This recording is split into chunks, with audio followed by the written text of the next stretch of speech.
और जो लोग ये प्रचार कर रहे हैं कि ईवीएम में वोट चोरी होगा, मैं दावे के साथ में कह सकता हूँ वो संघ परिवार को मजबूत करने, हमारे किसान आंदोलन को कमजोर करने का षड्यंत्र कर रहे हैं। कहता हूँ भ्रम पैदा करने का एक बहुत बड़ा षड्यंत्र हो रहा है, जिससे मतदाता डर रहा है ईवीएम को छेड़खानी करने का। नमस्कार, मैं हूं भूपेंद्र रावत और आज मैं आप सब लोगों के साथ दो मुख्य मुद्दों पर बात करने के लिए आया हूं।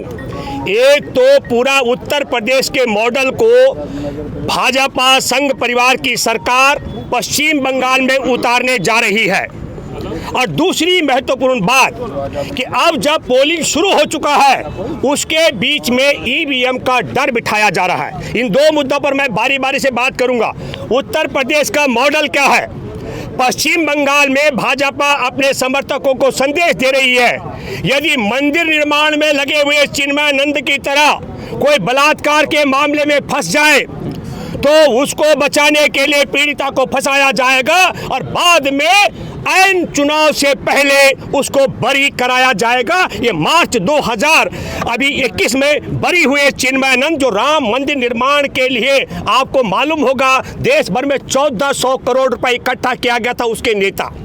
मैं दूसरा जिक्र करना चाहूँगा, वो ये है कि यदि आपने देखा अगस्त 2013 में अगर उनके समर्थक कोई दंगा करेंगे तो जिस तरीके से मुजफ्फरनगर के दंगाइयों को 2021 में मुकदमे वापस लेकर के बरी कर दिया गया, दूसरा संदेश दिया जा रहा है दंगाई अगर पश्चिम बंगाल में भाजपाई होंगे उन्हें बचाया जाएगा, बलात्कारी होंगे पीड़िता को फंसा करके बलात्कारी चिन्मयानंद को की तरह बचाया जाएगा, और अगर कोई ऊंची जाति का बलात्कारी किसी छोटे गरीब हाथरस की बेटी की तरह जैसे हुआ कि उसकी जीभ काट दी, उसकी कमर तोड़ दी, गैंगरेप कर दिया, पहले तो परिवार को फंसाया जाएगा, और अगर परिवार नहीं फंसने में आए तो फिर बेटी के 100 को ठिकाने लगाकर बलात्कारियों को बचाया जाएगा, और 100 को ठिकाने लगा करके। और चौथी एक और बात आपको बताना चाहता हूं, भाजपा का हाथरस का ही मामला है। यदि पहले से भी कोई यौन उत्पीड़न के मामले में जेल चला गया हो, आपको मालूम होगा हाथरस में 2018 में, और गौरव शर्मा 1 महीना जेल में रह के आया, और 2021 में मार्च के महीने गौरव शर्मा पीड़िता के बाप को हाथरस में 10 गोलियों से हत्या कर देता है। इस क्रोनोलॉजी को आपको समझना पड़ेगा। 2019 में बलात्कार के मामले में गिरफ्तार हो चुका चिन्मयानंद मार्च में बरी हो जाता है। मुजफ्फरनगर के दंगे कन में शामिल 2013 अगस्त में मार्च में वो उन पर मुकदमा वापस लिए जाते हैं, और हाथरस की बेटी के यौन उत्पीड़न के मामले में जेल गया हुआ शख्स किसान के 10 गोली मार के हत्या कर देता है। अब मैं आपके माध्यम से पश्चिम बंगाल के मित्रों से जानना चाहता हूं, आज़ादी से लेकर अब तक कभी भी भारत में मैं ये कहना चाहता हूं कि रविंद्रनाथ टैगोर की भूमि, नेताजी सुभाष चंद्र की भूमि, और मैं ये कहता हूं कि इस पूरी पश्चिम बंगाल पर देश और दुनिया को इसलिए गर्व है कि पिछले 7 दशक से ज़्यादा समय में कभी भी सांप्रदायिक शक्तियों के साथ पश्चिम बंगाल नहीं रहा है। ये मैं मानता हूं। अब ये बड़ी विचित्र बात है, भारतीय जनता पार्टी को उम्मीदवार नहीं मिल रहे थे। मैंने पहले भी कहा 2 उम्मीदवार हैं जिनको टिकट दी गई, एक टीएमसी के एमएलए के पति को और दूसरी कांग्रेस के नेता की विवाह को, दोनों ने ठोकर मारी। ये बात आपके सामने है। मैं हैरान हूं, पहली बार भारत में चुनाव आयोग आरएसएस संघ परिवार को जिताने का खेल कर रहा है। पश्चिम बंगाल में भाजपा को सुनने के लिए लोग नहीं आ रहे हैं। आपने देखा होगा कि किस तरीके से योगी की सभा में पुरुलिया में 250 लोग थे, दर्जन भर पशु थे।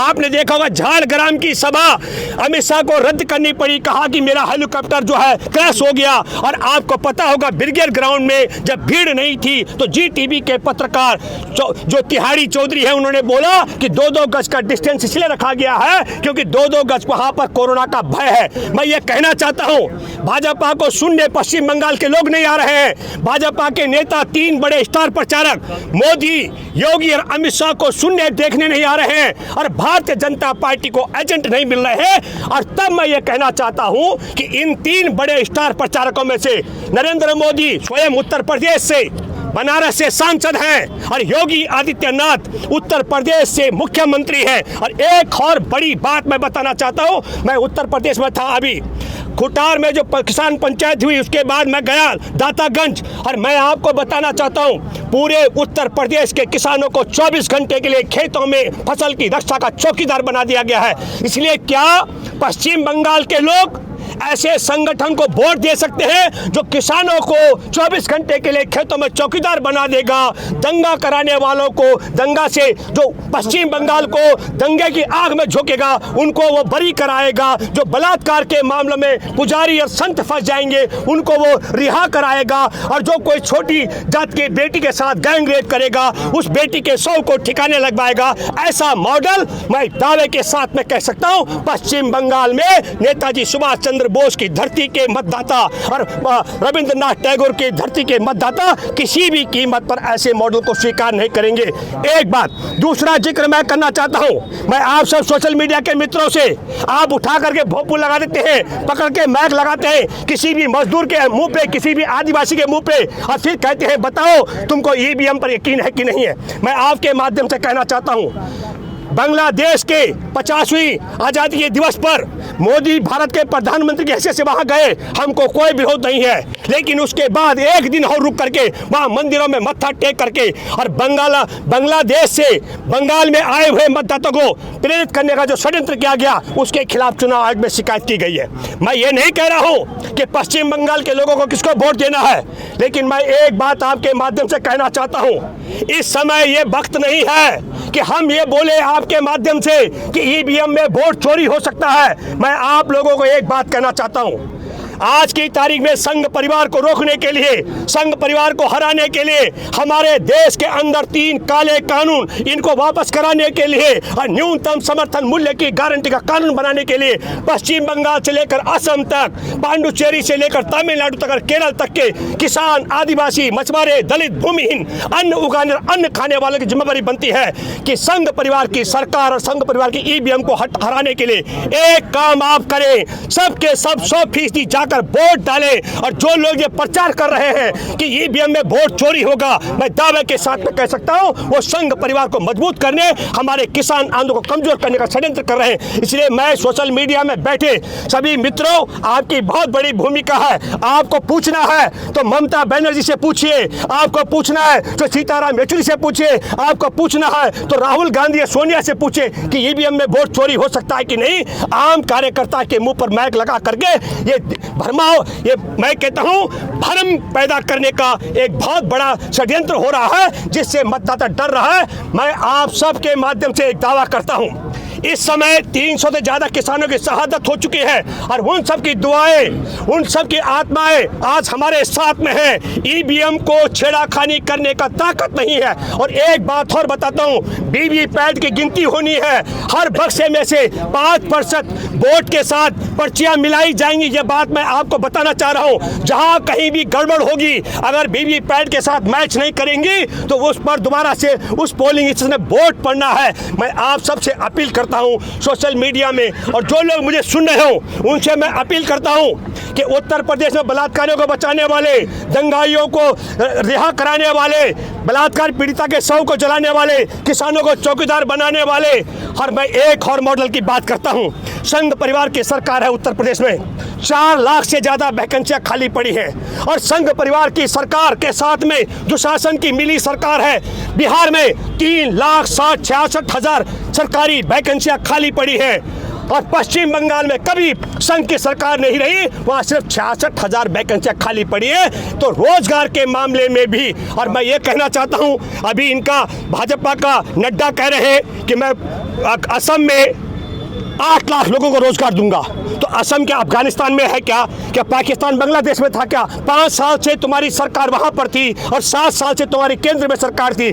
असम के लोगों से मैं अपील करता हूं, हमारे देश में कोरोना के नाम पर आप सब लोगों को मालूम है, हमारे देश में 990 लाख लोग मिडिल क्लास थे, उनमें से 660 लाख रह गए।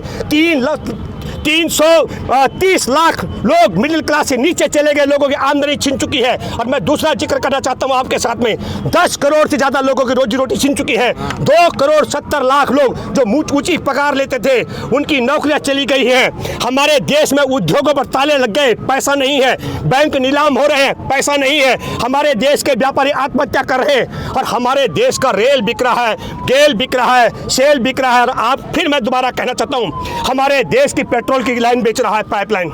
प्रधानमंत्री गैस की पाइपलाइन बेच रहा है, डीजल की पाइपलाइन बेच रहा है और कह रहा है मैं देश नहीं बेच रहा हूं। हमारे देश में टेलीफोन की, एमटीएनएल, बीएसएनएल की लाइनें बेच रहा है, बिजली आपूर्ति करने के ग्रिड बेच रहा है, रेलवे लाइन बेच रहा है, रेलवे स्टेशन बेच रहा है और हमारे भारत के बैंक बेच रहा है, गेल सेल बेच रहा है और कह रहा है मैं देश नहीं बेच रहा हूं। मैं आप सबसे अपील करता हूं, हमारे देश को देश विक्रेता मोदी से बचाने के लिए और किसानों को न्याय दिलाने के लिए और पश्चिम बंगाल से पूरे देश के लोगों का जो लड़ाई, इस देश को लोकतंत्र, संविधान और भाईचारे को बचाने के लिए, उसको मजबूती दिलाने के लिए आप सब लोग संघ परिवार के उत्तर प्रदेश के मॉडल को खारिज करेंगे। इसी बात के साथ जय हिंद, जय जवान, जय किसान, धन्यवाद।